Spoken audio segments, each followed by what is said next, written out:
Buen día, Dios les bendiga. Les extrañé y me extrañaron.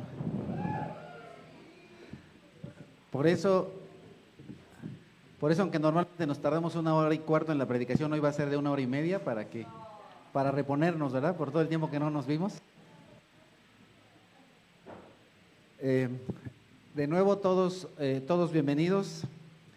Les recordamos que nos hagan el favor, los que están aquí. Por supuesto, los que están desde su casa no vayan a apagar el celular, si no van a decir, el pastor dijo que lo apagara y por eso no vi la predicación. Apaguen su celular o pónganlo en mudo y vamos a poner este tiempo en las manos de nuestro Señor. Amadísimo Padre, bendito seas eternamente y por siempre, Dios Todopoderoso. Te agradecemos por la oportunidad que nos das de reunirnos en esta mañana en tu nombre. Te quiero por favor suplicar que abras nuestras mentes y nuestros corazones a tu palabra, que tu Santo Espíritu nos convenza de todo aquello que tenemos que estar convencidos para que con esa seguridad podamos ir a compartir lo que aprendamos el día de hoy. Gracias te doy, Santo Señor, por la oportunidad que me das de servirte al exponer tu palabra, y gracias te doy por todos los investigadores, teólogos, estudiosos de la palabra que han dedicado su vida para hacerla más clara para cada uno de nosotros. Gracias, Padre Santo, por esta tu iglesia. Amén. Muy bien, hermanos, como ustedes saben, estamos en Pedro. Ya llevamos varias semanas aquí en Pedro. Los primeros 2 versículos me tardé como 3 semanas, 4, no me acuerdo, y hoy pues no va a ser la excepción. Hoy solamente son 2 versículos, pero no estoy seguro de terminar estos 2 versículos, así es que al menos uno sí hago, si Dios permite. Estamos en Primera de Pedro, capítulo 10, y el día de hoy vamos a ver los versículos del 10 al 12, de manera muy breve, demasiado breve. Al principio la carta, recordemos, está enviada a personas que están dispersadas por la persecución dada porque algunos les culpaban a los hebreos de haber incendiado Roma, lo cual pues no está constatado, pero finalmente a alguien le tenían que echar la culpa, y pues los mejores candidatos para eso eran los hebreos, el pueblo de Israel, los judíos. Y Pedro quiere animar a las personas que están en persecución por la fe, recordándoles primeramente que somos elegidos desde antes de la fundación del mundo para ser salvos, para ser sus hijos, y que esta salvación no tiene nada que ver con nuestras obras, ya que fuimos elegidos sin haber hecho algo malo o bueno, solamente por gracia.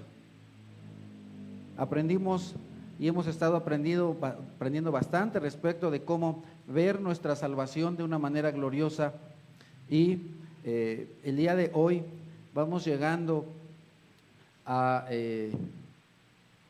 versículo 10, en el cual Pedro, si hemos puesto atención, ha estado hablando una y otra vez respecto de la gracia de Dios, respecto del amor de Dios. Y ahora vamos a ver principalmente a cuatro grupos de personas, pero bueno, vamos a leer estos 3 versículos. Primera de Pedro 1, empezando el versículo 10, los profetas que anunciaron la gracia reservada para ustedes, estudiaron y observaron esta salvación. Querían descubrir a qué tiempo y a cuáles circunstancias se refería el Espíritu de Cristo que estaba en ellos, cuando testificó de antemano acerca de los sufrimientos de Cristo y de la gloria que vendría después de estos. A ellos se les reveló que no se estaban sirviendo a sí mismos, sino que servían a hablaban de las cosas que ahora les han anunciado los que les predicaron el Evangelio, por medio del Espíritu Santo enviado del cielo. Aún los mismos ángeles anhelan contemplar estas cosas. Qué importante es el domingo para recargarnos de pila, ¿verdad? Y a propósito de las pilas, por ahí buscan un par, Michi. Primer versículo. Los profetas que anunciaron la gracia reservada para ustedes, estudiaron y observaron esta salvación. Una cosa que nosotros debemos tener muy clara es que la misericordia de Dios y la gracia de Dios no son un tema del Nuevo Testamento. y como lo he dicho en un montón de ocasiones, a veces se malinterpreta, se malentiende y se ve al Dios del Antiguo Testamento como un Dios enojón, regañón, castigador, cosa que no es ninguna de estas cosas, porque el Señor es grande en misericordia y sus misericordias son nuevas cada día. Incluso cuando el pueblo de Israel iba a luchar, salía de esa lucha, decía: la misericordia de Dios es para siempre y Dios es bueno y misericordioso. Estudiamos dentro de estos versículos unas semanas anteriores respecto de qué es la misericordia, ¿verdad? ¿Y por qué dice la Escritura que Dios es misericordia? Se le tiene misericordia a una persona que es miserable como nosotros, y entonces Dios nos da eso que necesitamos, porque nos ve como unas personas espiritualmente miserables y nos da de su gracia, de su bondad. Y Dios en el Antiguo Testamento hay muchos pasajes, por eso les dije que espero terminar hoy, y aunque muchos los voy solamente a leer, casi cada domingo digo eso y luego termino comentando algo, pero bueno, voy a aguantarme para comentar lo menos posible entre un pasaje y otro. Espero ser aguantador. En el Antiguo Testamento hay mucho de la salvación, se habla mucho de la salvación una y otra vez, se habla mucho de la gracia, se habla mucho de la misericordia de Dios, y los profetas recibieron muchos mensajes que de ninguna manera se inventaron, como lo vamos a ver más adelante, sino más bien recibieron de parte del Espíritu Santo de Dios toda esta información, y ellos estaban estudiando y observando esta salvación de la cual ellos anunciaban. Vamos a ir viendo algunos pasajes de manera breve. Isaías 55:1. Vengan a las aguas todos los que tengan sed, vengan a comprar y a comer los que no tengan dinero. Vengan, compren vino y leche sin pago alguno. Versículo 3 de ese mismo capítulo: presten atención y vengan a mí, escúchenme y vivirán, haré con ustedes un pacto eterno, conforme a mi constante amor por David. Tenemos ahí un pacto eterno. Y el pacto que Dios hizo con David, versículo 5 de ese mismo capítulo: sin duda convocarás a naciones que no conocías, y naciones que no te conocían correrán hacia ti, gracias al Señor tu Dios, el Santo de Israel, que te ha colmado de honor.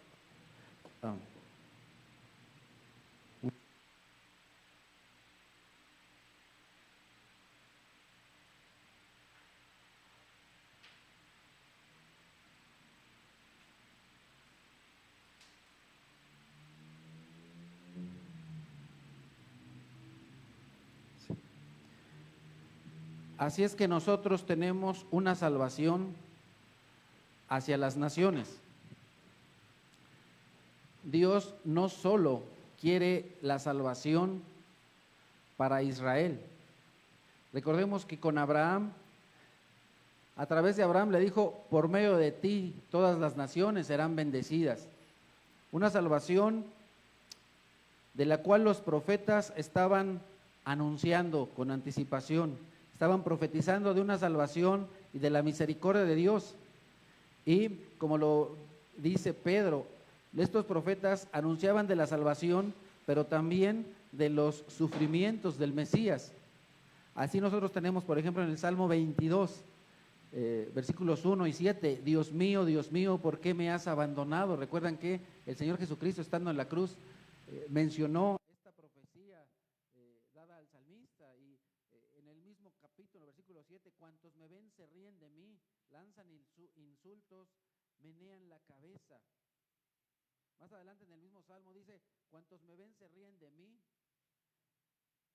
Y un poquito más adelante: se ha secado mi vigor como una teja y mi lengua se me pega al paladar. En el versículo 18 del mismo capítulo dice: se reparten entre ellos mis vestidos y sobre mi ropa echan suertes. Tenemos al Señor sufriendo, y el versículo 8 dice: este confía en el Señor, pues que el Señor lo ponga a salvo, ya que en Él se deleita, que sea Él quien lo libre. Tenemos un montón de pasajes que hablan respecto de del sufrimiento de Cristo, pero no solo respecto del sufrimiento, sino también de la gloria. En el Salmo 2 nosotros tenemos en los versículos 8 y 9, pídeme y como herencia te entregaré a las naciones, tuyos serán los confines de la tierra, los gobernarás con puño de hierro, los harás pedazos como a vasija de barro. Otro pasaje que normalmente recordamos en Navidad, Isaías 9, porque nos ha nacido un niño, se nos ha concedido un hijo y la soberanía reposará sobre sus hombros. Y se le darán estos nombres: Consejero admirable, Dios fuerte, Padre eterno, Príncipe de paz.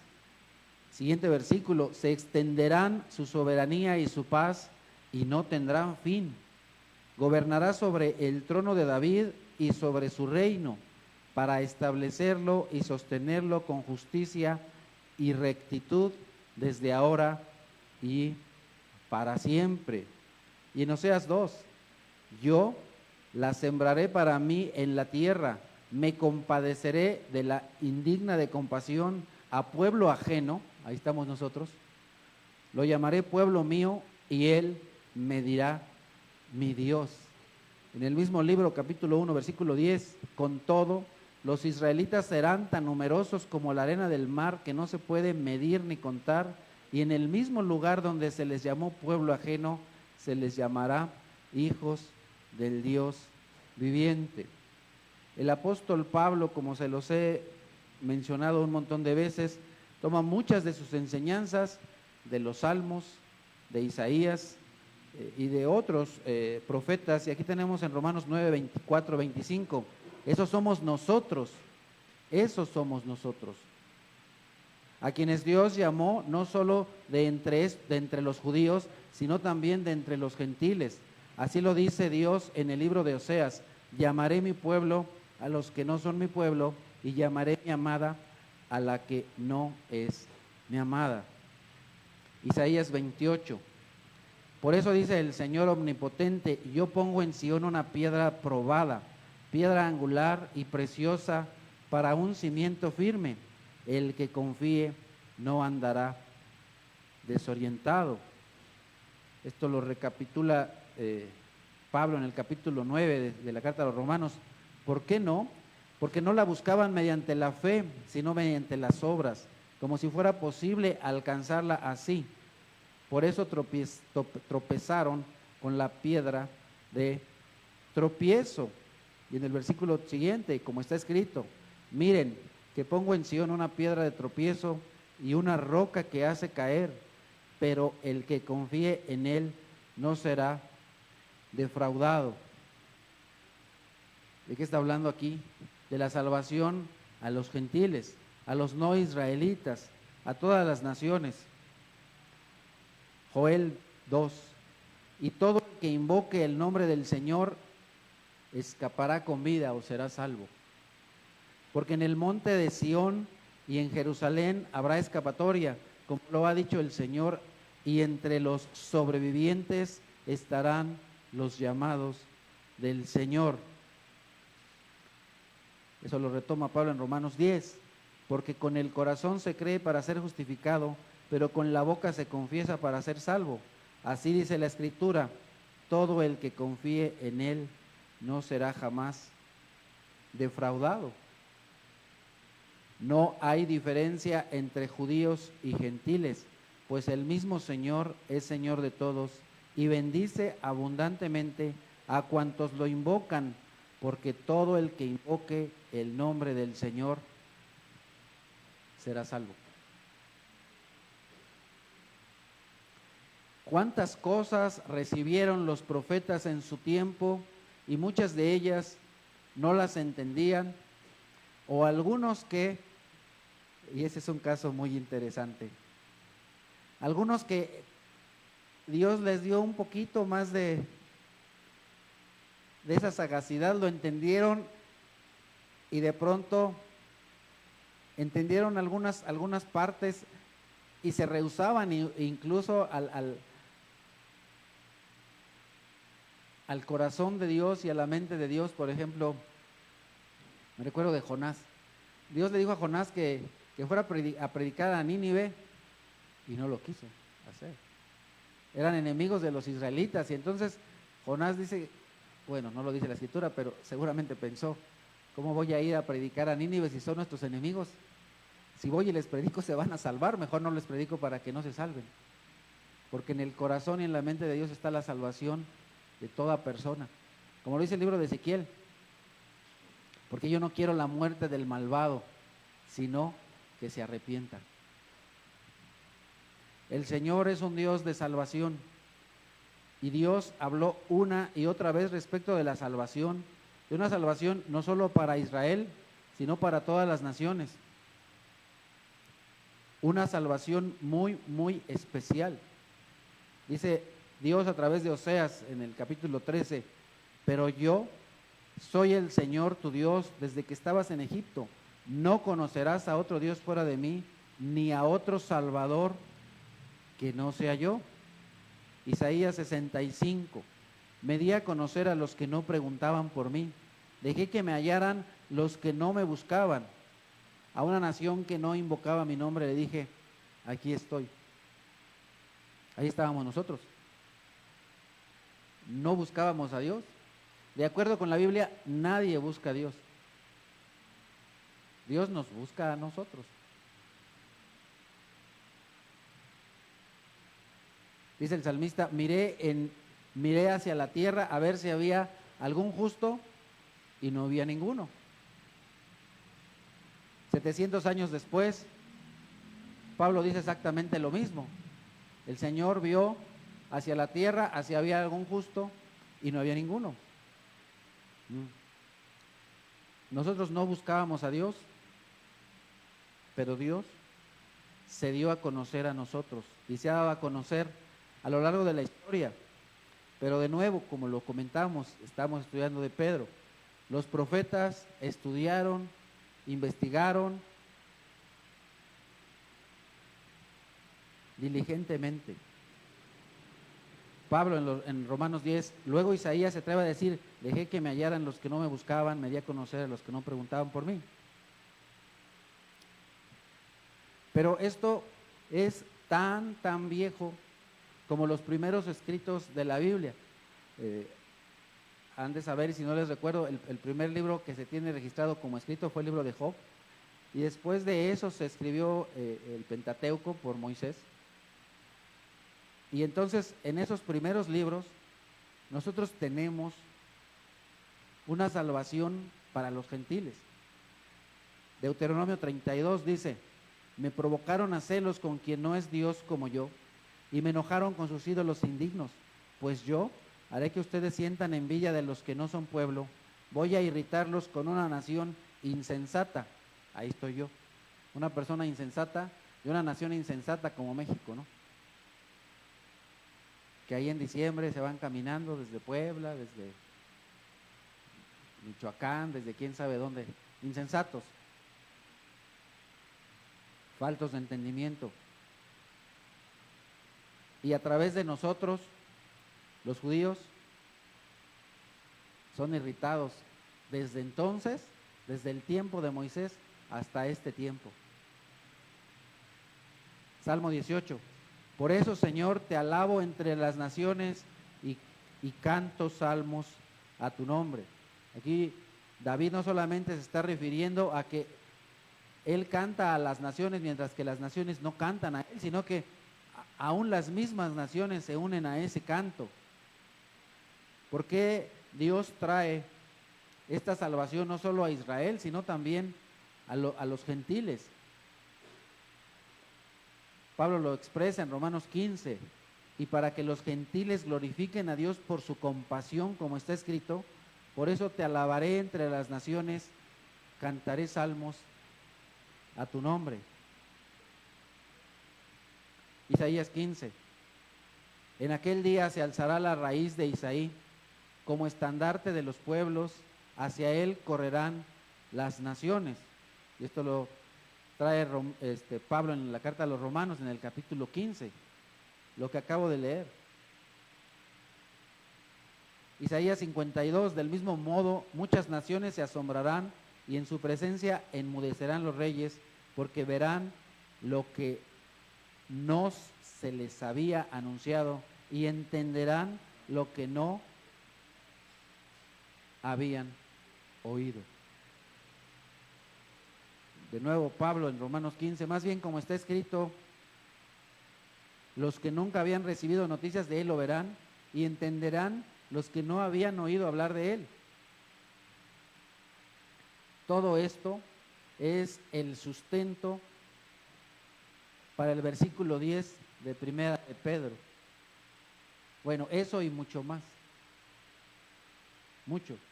Había mucho que poner y mucho que comentar, pero bueno, dije, me voy a ir leve porque si no, pues no acabo ni siquiera la mitad del versículo 10, ¿verdad? Los profetas que anunciaron la gracia reservada para ustedes estudiaron y observaron esta salvación. Los profetas, recuerden, anunciaban cosas que ellos no tenían ni idea de. Difícilmente una persona podía saber todas estas cosas. Y ellos estaban estudiaban y estudiaban, no solamente decían lo que Dios les pedía que dijeran, sino que se detenían a meditar. Porque ellos hablaban no por sí, más adelante lo vamos a hablar, más adelante lo vamos a comentar. Pero anunciaban respecto de la gracia de Dios, de la salvación de Dios a las naciones. Imagínate a Jonás cuando le dijo, ve a Nínive. O a Isaías. Y podemos pensar en casi todos los profetas viendo a muchos pueblos maltratando a Israel y con todo Dios diciéndoles que Dios va a salvar a esas naciones, incluso a las naciones que han venido a molestar a los israelitas. Porque Dios es grande en misericordia y en gracia. Y hay salvación no solo para los judíos, no solo para Israel, sino para muchas personas de todas las naciones. Y estaban estudiando todos esos sucesos que vendrían, saber cuándo vendría, en qué circunstancias vendría el Salvador, el escogido. Por eso es que el Señor Jesús dice, y está registrado en Mateo 13, porque les aseguro que muchos profetas y otros justos anhelaron ver lo que ustedes ven, pero no lo vieron, y oír lo que ustedes oyen, pero no lo oyeron. Dios les dejó saber a los profetas que vendría ese Mesías, vendría ese Salvador e iba a anunciar salvación e iba a traer salvación. Ellos hablaron de esas cosas y anhelaban ver a ese Salvador, a ese Mesías. No lo vieron. Hablaron de él 2000 años antes, 700 años antes, 650 años antes, 400 años antes. Anhelaban ver a ese Salvador y no lo vieron. Anhelaban escucharlo, no lo escucharon. Isaías, registrado en capítulo 40, una voz proclama, preparen en el desierto un camino para el Señor, enderecen en la estepa un sendero para nuestro Dios, que se levanten todos los valles y se allanen todos los montes y colinas, que el terreno escabroso se nivele y se alicen las quebradas. Entonces se revelará la gloria del Señor y lo verá toda la humanidad. El Señor mismo lo ha dicho.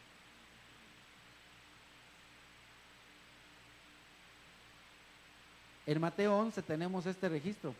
Cuando Jesús, recordemos que Dios, Hijo, se encarnó, se hizo hombre, comenzó un ministerio terrenal,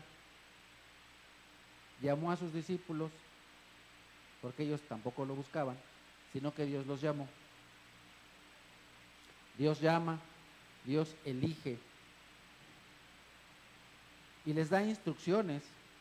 Se fue de ahí a enseñar y a predicar en otros pueblos. Juan estaba en la cárcel y al enterarse de lo que Cristo estaba haciendo, envió a sus discípulos a que le preguntaran: ¿eres tú el que ha de venir o debemos esperar a otro? Juan es reconocido como el último profeta del Antiguo Testamento. Ahí se termina el Antiguo Testamento. Los israelitas, los judíos, reconocían a Juan como un profeta. Y es interesante, en un momentito vamos a recordar qué pasó antes de esto. Pero Juan, de nuevo estando en la cárcel,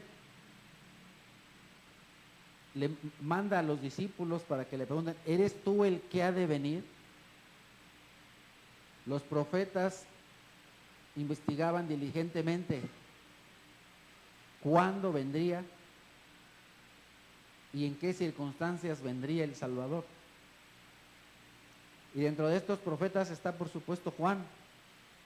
Y manda a preguntar: ¿y cuál es la respuesta del Señor Jesús en el versículo 4 del mismo capítulo? Les respondió Jesús: vayan y cuéntenle a Juan lo que están viendo y oyendo. Los ciegos ven, los cojos andan, los que tienen lepra son sanados, los sordos oyen, los muertos resucitan y a los pobres se les anuncian las buenas nuevas. Recordemos que un poquito antes de que fuera Juan encarcelado, él anduvo por el río Jordán, pero ni siquiera Juan tenía claro que se lleva.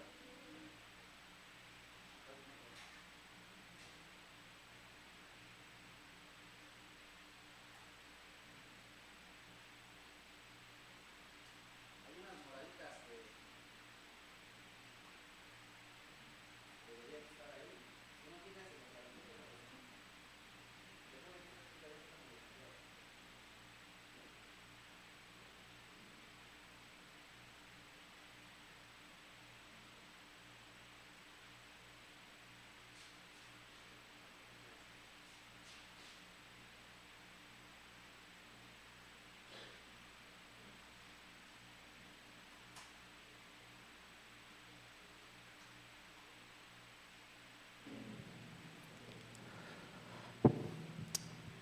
Entonces, mira qué diferencia, dicen por ahí. Recordemos que un poquito antes de que Juan fuera encarcelado, anduvo por el río Jordán, pero ni siquiera Juan tenía claro que ya se había cumplido el plazo. Nosotros vemos la Biblia y leemos y de pronto pensamos que para los profetas todo era muy claro. No, pues que claro, qué fácil, ¿no? No lo tenían claro, ni siquiera Juan lo tenía claro. Vamos a Lucas 4. Fue a Nazaret, donde está hablando de Jesús. Jesús tenía por costumbre, y como debe ser, ir los sábados en el día del Señor a reunirse. Y entonces Jesús llega ahí a Nazaret. Fue Jesús a Nazaret, donde se había criado, y un sábado entró en la sinagoga, como era su costumbre. Se levantó para hacer la lectura y le entregaron el libro del profeta Isaías. Al desenrollarlo, encontró un lugar donde está escrito: el Espíritu del Señor está sobre mí, por cuanto me ha ungido para anunciar las buenas nuevas a los pobres. Me ha enviado a proclamar libertad a los cautivos y dar vista a los ciegos, a poner en libertad a los oprimidos, a pregonar el año del favor del Señor. Luego enrolló el libro, se lo devolvió al ayudante y se sentó. Todos los que estaban mirando en la sinagoga lo miraban, todos los que estaban en la sinagoga lo miraban detenidamente, y él comenzó a hablarles: hoy se cumple esta escritura en presencia de ustedes. De nuevo, ¿cuál es la pregunta de Juan? ¿Eres tú el que ha de venir o hemos de esperar a otro? ¿Cuál es la respuesta de Jesús? Lo que Dios dijo a través del profeta Isaías que iba a suceder. Sí, es lo que acabamos de leer en Isaías. Y lo que acabamos de leer en Isaías es lo que estaba haciendo el Señor Jesús. Juan, al final del Santo Evangelio que escribe, encontramos en el capítulo 21 que dice: este es el discípulo que da testimonio de esas cosas y las escribió, y estamos convencidos de que su testimonio es verídico. Jesús hizo también muchas otras cosas, tantas que, si se escribieran cada una de ellas, pienso que los libros escritos no cabrían en el mundo entero. El Señor Jesús estaba haciendo lo que Dios dijo a través del profeta Isaías. Estaban siendo sanados los cojos, los ciegos estaban recuperando la vista o teniendo vista por primera vez. Muchos milagros y señales de testigos presenciales. Así que nuestra fe, como lo hemos dicho, está basada en hechos históricos, verdaderos, comprobables. Y la Biblia está basada en eso, no solo en algún alucín de alguna persona que se quedó dormido, como alguien que estoy viendo desde acá, y que recibió alguna revelación. No. Fueron cosas que sucedieron a la vista de todos, con los ojos abiertos. Las personas vieron y dieron el testimonio.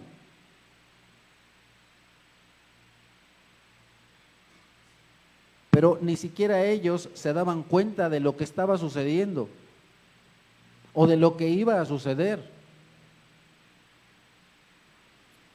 Mateo 3 dice: en aquellos días se presentó Juan el Bautista predicando en el desierto de Judea. Decía: arrepiéntanse, porque el reino de los cielos está cerca. Juan era aquel de quien había escrito el profeta Isaías: voz de uno que grita en el desierto, preparen el camino para el Señor, háganle sendas derechas. Juan estaba en su vida cumpliendo la profecía de Isaías, de preparar el camino, de tener a un pueblo dispuesto para recibir al Señor. Y los profetas estudiaban diligentemente cuáles serían las circunstancias, en qué momento vendría el Mesías. Y de pronto, todas estas profecías se cumplen en una persona, en la persona de Jesús. Así es que, ¿cuándo era el tiempo? Ese era el tiempo. Pablo dice en Gálatas 4: pero cuando se cumplió el plazo, Dios envió a su Hijo, nacido de una mujer, porque un niño nos es dado, nacido bajo la ley, para rescatar a los que estaban bajo la ley, a fin de que fuéramos adoptados como hijos. El Señor Jesús vivió una vida santa, hizo tantísimos milagros, después fue muerto en una cruz para el perdón de nuestros pecados, según las Escrituras, resucitó al tercer día, según las Escrituras, y fue visto por muchos. Pero de los primeros que lo vieron, encontramos en Lucas 24, que el Señor Jesús, después de resucitar, se encontró a unos discípulos que iban caminando hacia un lugar llamado Emaús.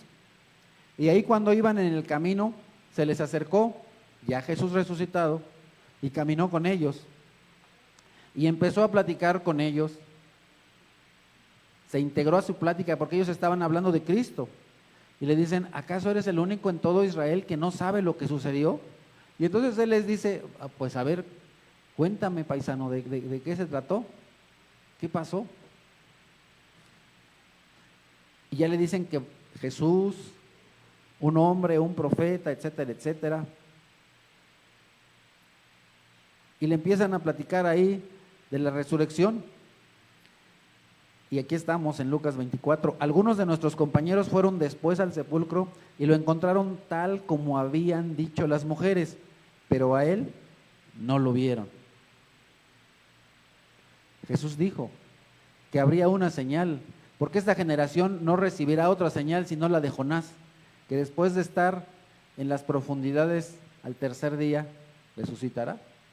¿Acaso no les dijo el Señor que los vería en un cierto monte? Y no estaban ahí listos.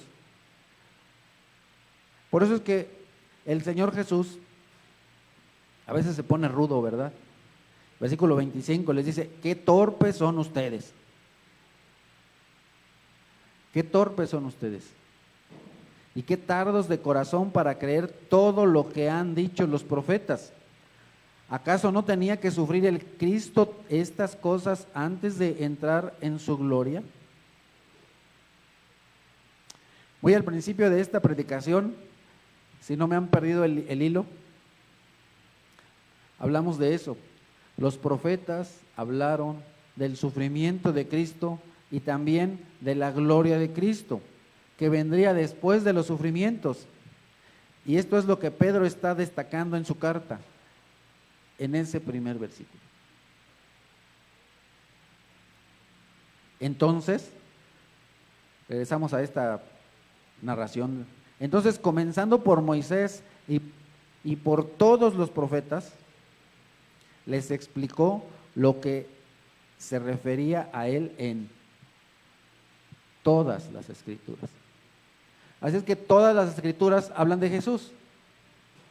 Todas las escrituras hablan no solamente del Padre, sino también del Hijo. Así es que no solamente hay torpeza, sino también hay ceguera espiritual, pues el Dios de este mundo no quiere que las personas vengan a salvación.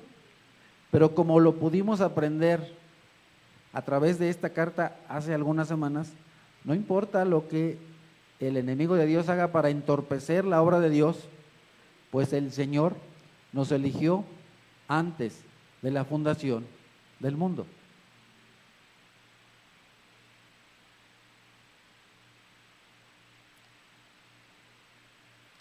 Porque en realidad nosotros no salvamos a nadie. Esta iglesia no salva a nadie. Ningún predicador ni misionero salva a nadie. Dios nos eligió antes de la fundación del mundo, cuando no habíamos hecho ni cosa buena ni mala. Pero de cualquier forma, el enemigo de Dios siempre quiere estorbar y entorpecer la obra de Dios. Y Jesús les habla tan duro, porque todas las profecías se cumplían en Él. Se cumplieron ya en Él. Para cuando Jesús está hablando con ellos, no es que las profecías se fueran a cumplir, ya se habían cumplido. Y ellos fueron testigos de eso.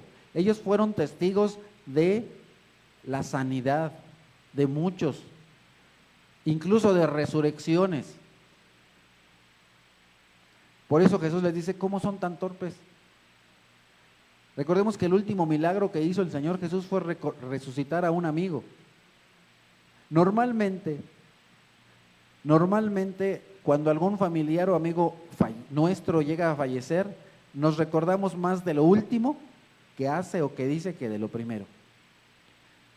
Yo creo que el último milagro del Señor Jesús fue resucitar a alguien porque quería que les quedara súper claro que Él tiene el poder sobre la vida y la muerte.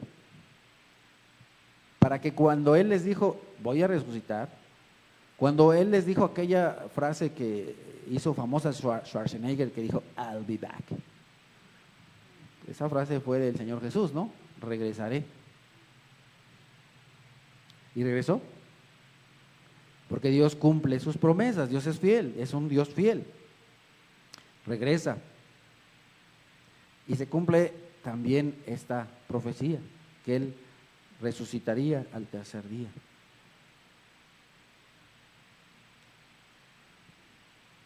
Estos profetas, ya por fin llegamos al versículo 11, o sea, lo logré, un versículo.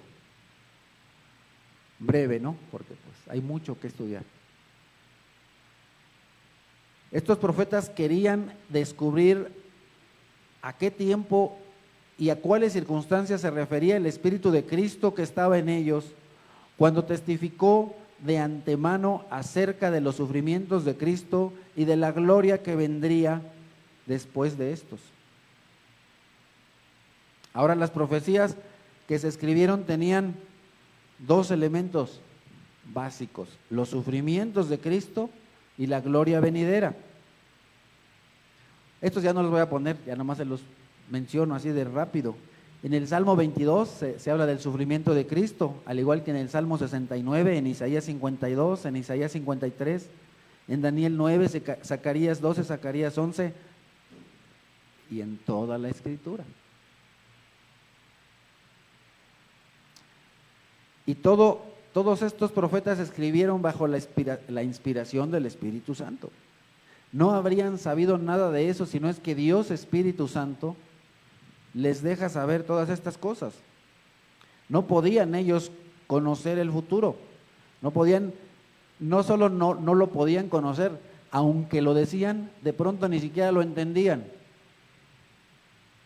Ahí tenemos al mismo Juan, desde el desierto, clamando, o sea, gritando, porque Juan no decía, hermanito, arrepiéntete, mira, por favor. Saben que la escritura clamar es gritar, ¿verdad? ¿Y qué es lo que hacía Juan estando en el desierto? Les decía, camada de víboras, ¿hasta cuándo? Gritaba, camada de víboras. Y cuando escuchaban esa predicación decían, híjole, sí es cierto, nos va a caer la calacuda, hay que arrepentirnos. Entonces ellos llegaban al desierto y se arrepentían. No siempre la predicación del Evangelio tiene que ser de una manera así como, no siempre. Ahí tienes a Juan gritándoles, son una bola de víboras, ya arrepiéntanse, cambien. Y muchos iban al desierto. Y llegaban los policías de aquel tiempo y le decían, Señor, ¿y qué tenemos que hacer? Y él les decía, dejen los moches, porque no son buenos los moches. No extorsionen a las personas, aunque ustedes dicen que no lo hacen, pero lo están haciendo. Dejen de ser hipócritas y no digan que no se transan las cosas porque se las transan. No hagan eso. Y ustedes no cobren de más. Y ustedes que tienen, les decía, y eso es importante, cuando una persona entiende quién es Dios y entiende quién es Él, normalmente viene la pregunta, ok, ya entendí, ¿y ahora qué hago? ¿Y ahora qué hago? Arrepiéntete y cree en el Evangelio. Arrepiéntanse. Y tenemos, de nuevo, no solamente el sufrimiento de Cristo, sino también la gloria. Escribieron, como lo leímos hace un ratito, de Isaías 9, de ese niño que se volvería rey. Y de la gloria de Cristo tenemos mucho en Daniel 2, en Daniel 7, en Zacarías 2, Zacarías 14, en Isaías, entre otros, entre todos. ¿Y por qué fue todo esto venido a ellos? Porque eran muy buenísimos, porque eran muy superinteligentes. No, solamente por pura misericordia Dios escogió a ciertas personas, de lo más vil, de lo más despreciado. El Señor ha escogido a lo largo de toda la historia personas que hablen de Él, de su palabra y de las cosas que hará. Y en la profecía tenemos de nuevo temas que sobresalen: el sufrimiento de Cristo y la gloria de Cristo. Y todo esto es traído gracias a ¿qué? Al Espíritu Santo de Dios. El Espíritu Santo ha inspirado toda la profecía, desde lo que nosotros tenemos en el Pentateuco hasta Apocalipsis, como lo tenemos en Apocalipsis 11, cuando dice la Escritura respecto de Juan estando en la isla de Patmos, que él recibe una revelación por medio de un ángel Y entonces encontramos el registro: me postré a sus pies para adorarlo, pero él me dijo: no, cuidado, soy un siervo como tú, como tus hermanos que se mantienen fieles al testimonio de Jesús. Adora solo a Dios. El testimonio de Jesús es el espíritu que inspira la profecía. Así es que toda la profecía fue dada a los hombres por medio de ¿quién? Del Espíritu Santo de Dios. En la segunda carta de Pedro, de la cual hablaremos en unos cuantos meses, porque pues así como vamos. Segunda de Pedro 1:21, porque la profecía no ha tenido su origen en la voluntad humana. No es que de pronto Isaías se levantó y dijo: ay, como que hoy quiero profetizar, ¿no? Hoy voy a hablar del sufrimiento de Cristo. O a lo mejor un día le fue muy mal a David y dijo: ay,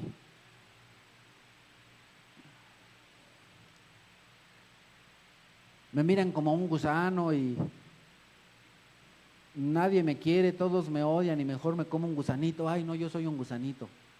No, no es que él de pronto se sintió muy mal y muy triste y entonces empezó a hablar. No, todos ellos fueron inspirados, impulsados, llevados por el Espíritu Santo para hablar lo que tenían que hablar.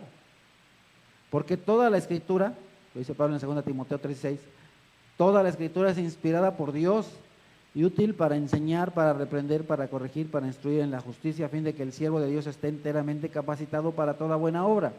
¿Y cuál es la mayor buena obra que una persona puede hacer? ¿Cuál es la mayor buena obra que un siervo de Dios debe estar preparado? Para hablar del Evangelio, para hablar de Cristo, para hablarles a las personas de que Cristo es bueno, es amoroso, es misericordioso y que Él les puede salvar de esa vida terrible que llevan, de sus pecados, de sus pecados. Hablaremos un poquito de estas personas. De nuevo regresando a Moisés, en el libro de Números. Muchas personas de pronto escuchan el libro de Números y dicen: ay, hermano, ese libro de Números, ¿qué puedo encontrar en Números? Salieron tantos, y luego vieron veintitantos, y luego quién sabe cuántos, y nombres, y nombres, y nombres. En el libro de Números hay de veras unas cosas tan tremendas como esta, Números 24. Lo veo, pero no ahora. Lo contemplo, pero no de cerca. Una estrella saldrá de Jacob, un rey surgirá de Israel. Todos los profetas veían de lejos, pero no con claridad, al Salvador. Veían de lejos, pero no con claridad, a este rey, a este Mesías.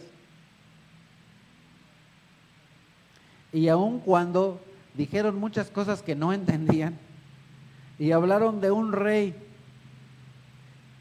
pensando: ¿quién será? ¿Cuándo vendrá? ¿En un mes? ¿En 2 meses? ¿En un año? Difícilmente Isaías, por ejemplo, se pensaría: pues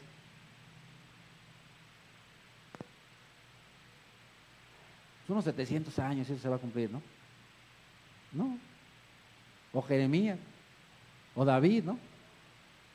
En 800 años pasará esto. No, ellos no sabían. Ellos no sabían. No obstante, todos ellos, como lo dice la carta a los Hebreos, en el capítulo 11, todos ellos vivieron por la fe y murieron sin haber recibido las cosas prometidas, más bien las reconocieron a lo lejos, así como lo dice Moisés en Números, a lo lejos. Y confesaron que eran extranjeros y peregrinos en la tierra. Y luego en el mismo capítulo, versículo 39, aunque todos obtuvieron un testimonio favorable mediante la fe, ninguno de ellos vio el cumplimiento de la promesa. Esto sucedió para que ellos no llegaran a la meta sin nosotros, pues Dios nos había preparado algo mejor. Ese Mesías esperado, deseado, buscado, ese conocimiento del Hijo unigénito de Dios, que fue preparado para que todos llegaran. Y ahora ¿Cómo fue que estas personas fueron salvadas? Si no escucharon hablar las personas que vivían en el tiempo de Isaías de Cristo, por fe. Porque la salvación ha sido y será solo por fe y por la elección de Dios. Regresamos a Pedro, versículo 12. A ellos, a todos estos profetas, se les reveló por medio de ¿quién? Del Espíritu Santo, que no estaban sirviendo a sí mismos, sino que servían a ustedes. Hablaban de las cosas que ahora se les han anunciado, los que predicaron el Evangelio. Ahí están los Grewats, ¿no? De hace 2000 años, y los de hace 200 años, y los de hace 100 años, y los de hace 20 años. Y los que el día de hoy predican el Evangelio, y los que en esta semana se van a preparar para predicar el Evangelio. Ellos están sirviendo a otros. Ellos hablaban de cosas que ahora se nos ha anunciado. Oye, pero ¿cómo es posible que Juan, teniendo ahí a Cristo, no se dio cuenta? Imagínate si Juan lo tenía ahí. El mismo Juan que dijo, antes de ser encarcelado, he aquí el Cordero de Dios que quita los pecados. ¿Y de dónde salió eso? Del Espíritu Santo. Igual que Pedro, ¿no? Cuando viene Pedro y le dice, Señor, tú eres el Hijo de Dios. Y de pronto Pedro seguramente dijo, achis, ¿y eso de dónde salió? ¿Cómo vino? Pues del Espíritu Santo. El Espíritu Santo es el que hablaba por medio de las personas.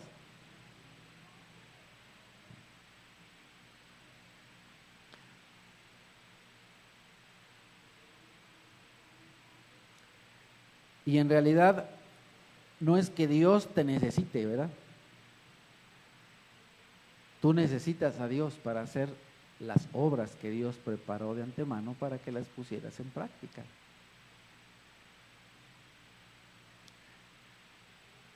Dios no te necesita para ir a Ixtapaluca. Tú necesitas a Dios si quieres ir de Puebla a Ixtapaluca. Necesitamos a Dios para hacer la obra de Dios, para hacer las buenas obras, para predicar el Evangelio. Ellos les han anunciado, los que les predicaron el Evangelio por medio del Espíritu Santo enviado del cielo, aún los mismos ángeles, ahorita hablo de eso. Estas cosas, ¿qué cosas? Hablaban de las cosas, ¿qué cosas? Del sufrimiento del Mesías, pero también de la gloria del Mesías, de la resurrección de Cristo. Pues si Cristo no resucitó, vana es nuestra fe e igual ilusoria nuestra esperanza. Pero Cristo ha resucitado. Amén. Ahí están los predicadores del Nuevo Testamento. Ahí está el quién y cuándo. ¿Quién era ese Mesías? Jesús, el Cristo.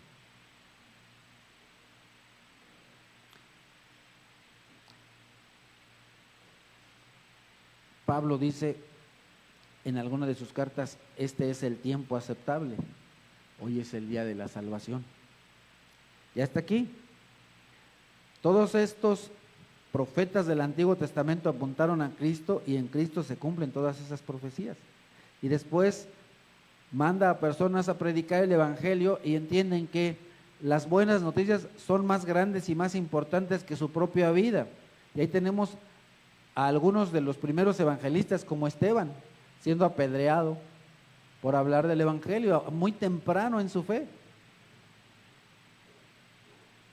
Pero tenía la suficiente fe y dio un testimonio tremendo. Cuando estando hablando de Dios, lo estaban apedreando y estaba siendo muerto. Y dice, he aquí veo la gloria de Dios. Qué cosa tan tremenda.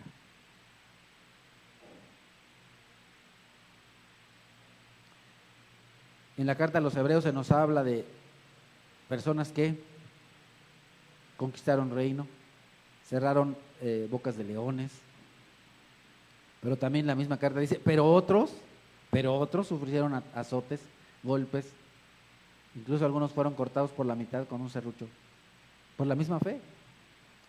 Por la fe no solamente predicas el evangelio, por la fe también sufres por el evangelio. Y tenemos un galardón grande en el cielo. Por eso es que nuestra predicación debe estar centrada en Dios, Padre, Hijo y Espíritu Santo, y en Cristo de una manera sobresaliente. Así pues, Pablo dice, yo mismo, hermanos, cuando fui con ustedes a anunciarles el evangelio, anunciarles el testimonio, en otras traducciones dice el misterio de Dios, no lo hice con gran elocuencia y sabiduría. Me propuse más bien, estando entre ustedes, no saber de cosa alguna excepto de Jesús, de Jesucristo y de este crucificado.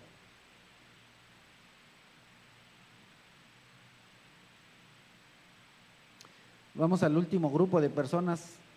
Este nos va a llevar menos tiempo. Aún los mismos ángeles anhelan contemplar estas cosas. ¿Qué cosas? La salvación. No solamente el Salvador, saber quién es el Salvador, sino la salvación. La salvación. ¿Tú crees que los ángeles ya lo saben todo? No. Los ángeles en el tiempo en el que Jesús encarnó, no sabían quién era. Ni el enemigo de Dios, que de pronto no falta el que dice, ay hermanita, es que iba tal cosas, pero el enemigo de Dios, wiri wiri guara guara, ay no, sí, fíjese que a la misma hora yo iba en el metro y el enemigo de Dios, ya les he dicho, por favor, no le den más gloria a este individuo que la que tiene, no puede estar en dos lugares al mismo tiempo, no es Dios. De pronto le dan más gloria a este personaje que ni a Dios. Ni está en todos lados, ni es todopoderoso, ni lo sabe todo.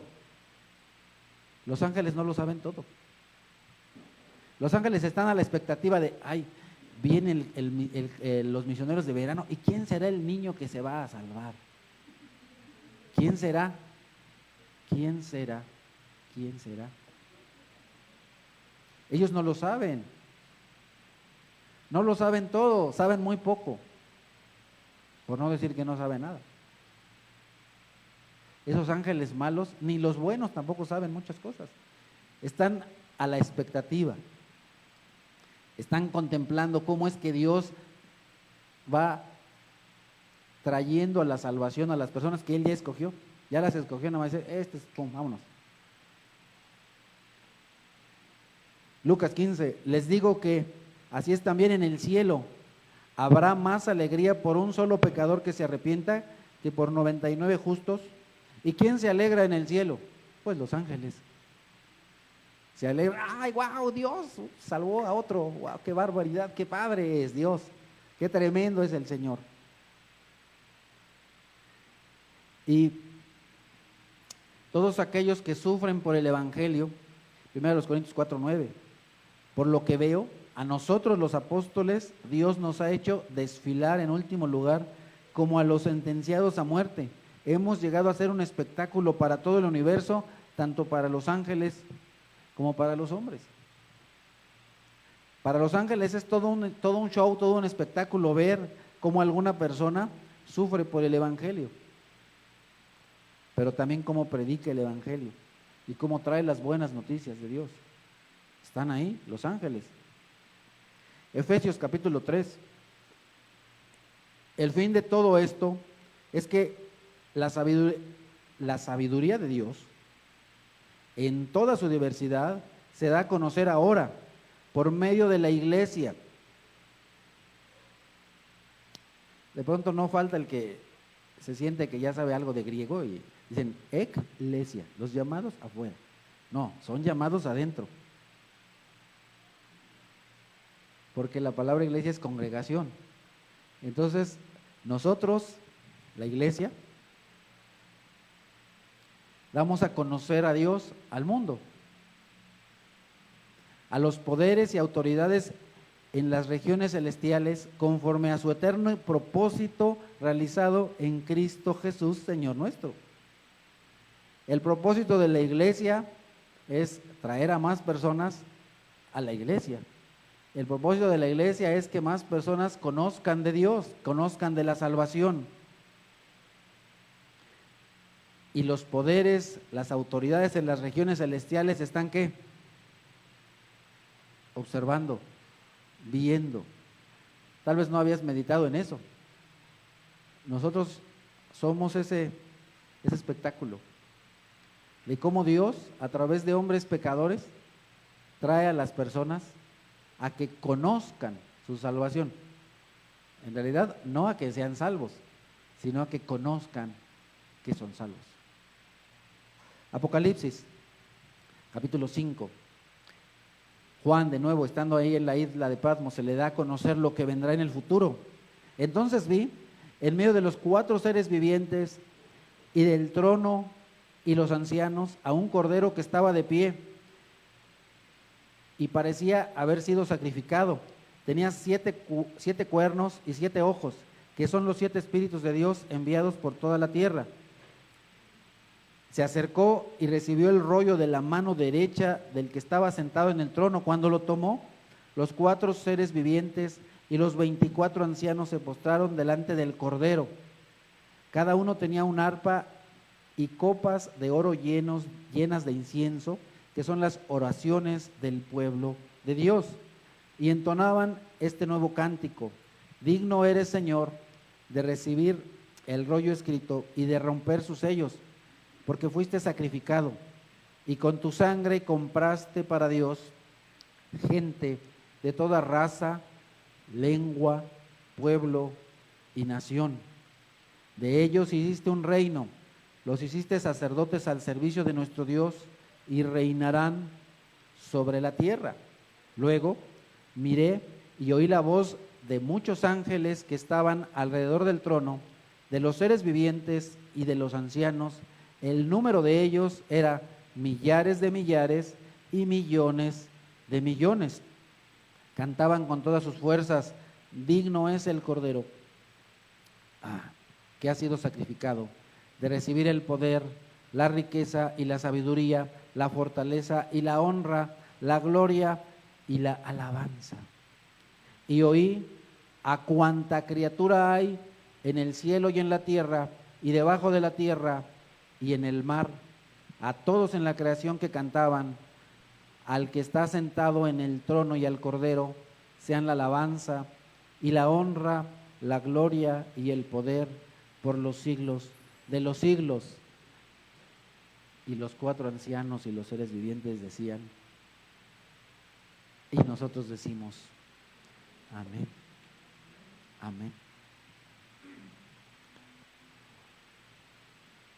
Si se dan cuenta, esta carta de Pedro tiene detrás mucha profundidad, hay mucho que estudiar.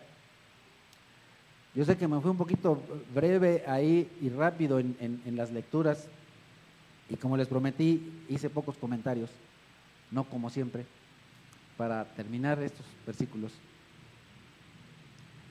Pero ¿qué aprendimos el día de hoy?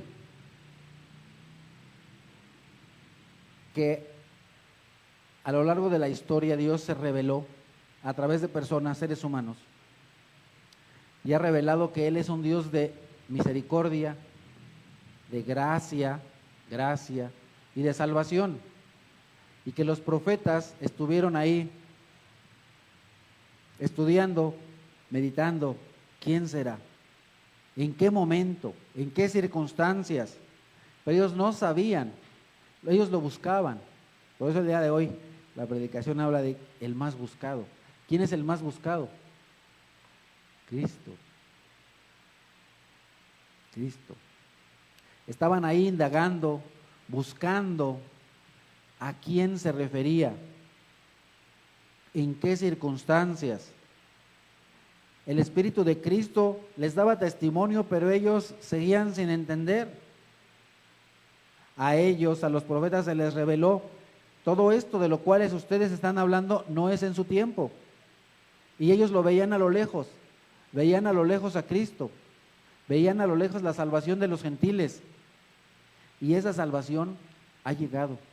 Es por eso, amados hermanos, que en estos últimos años más y más personas han venido gracias a aquellos que nos han predicado el Evangelio. Y debemos darle muchas gracias a Dios, primeramente por su misericordia, por su gracia, y también darle gracias a Dios por aquellos que se han preparado para toda buena obra a través de la Escritura. Y que a través de esa preparación y de ese conocimiento nos trajeron el mensaje. Ese mensaje que nos lleva a conocer que Dios nos escogió, que Dios nos salvó, que Dios nos ama, que Dios nos hizo para su gloria, para su alabanza. Y todos nosotros, así como lo dice la Escritura, cuando somos salvados, viene una gloria a Dios. Y cada vez que Dios salva a alguien, los ángeles alaban a Dios. Y entonces otra persona es descubierta por los ángeles. Los ángeles dicen, ¡ay, ya este también! ¡Wow! Y entonces esto es una alabanza y otra alabanza y otra alabanza a Dios. Los ángeles alaban a Dios cada vez que se da a conocer, porque ellos no lo saben todo, que una persona es salvada. Y esperamos que en estas semanas que vienen haya muchos aplausos para Dios, porque muchos niños vengan a conocer a su Salvador, aquel que los eligió desde antes de la salvación del mundo y que quiere que dejen una vida de pecado aunque son pequeños, porque recuerden, como lo dice el salmista, en pecado me concibió mi madre, que aunque son pequeños, son unos pequeños pecadores, no son angelitos, son unos pequeños pecadores y nosotros somos unos grandes pecadores. Pero gracias al Señor hemos sido justificados y nuestros pecados han sido pagados por la sangre de ese Cordero, al cual en el futuro nos vamos a unir a todas estas criaturas en el cielo y en la tierra, para cantar al que está sentado en el trono, a Dios Padre, y al Cordero sean la alabanza, la honra, la gloria y el poder por los siglos de los siglos. Bendito Padre, te damos muchas gracias por la misericordia que has tenido con nosotros, porque nos has permitido conocer a este Cordero que fue sacrificado para el perdón de nuestros pecados. Te damos gracias, Señor, por esa elección que has hecho, no solo para salvarnos, sino también para aquellos a los cuales has llamado a servicio. Te suplicamos, por favor, bendito Padre, que tú, con la misericordia que nos has tenido para salvación, nos tengas la misericordia y la gracia para poder transmitir tu palabra y ser parte de esta hermosa y bendita misión de hablar de ti, Dios Padre, de tu Hijo Cristo Jesús, del Santísimo Espíritu. Te suplico, por favor, Señor, que pongas en la boca de cada uno de los jóvenes que se encuentran, no solo aquí en Ixtapaluca, sino también en Guadalajara, en Querétaro, en Michoacán, en Puebla y en todos los lugares a los cuales tú los vas a enviar, para que con valor y con una fe firme proclamen de la salvación y del plan que tú has diseñado, para que nos unamos nosotros a ese coro de ángeles, no solo hasta el día final, sino desde ahora, para bendecirte y alabarte y darte la gloria por todas aquellas personas que nosotros vamos descubriendo que tú habías planeado traerlos a tus pies y a tu salvación. Te bendecimos y te alabamos. A ti sea la gloria, el reino y el poder, y a ti es la gloria, el reino, y ha sido eternamente y por siempre. Amén.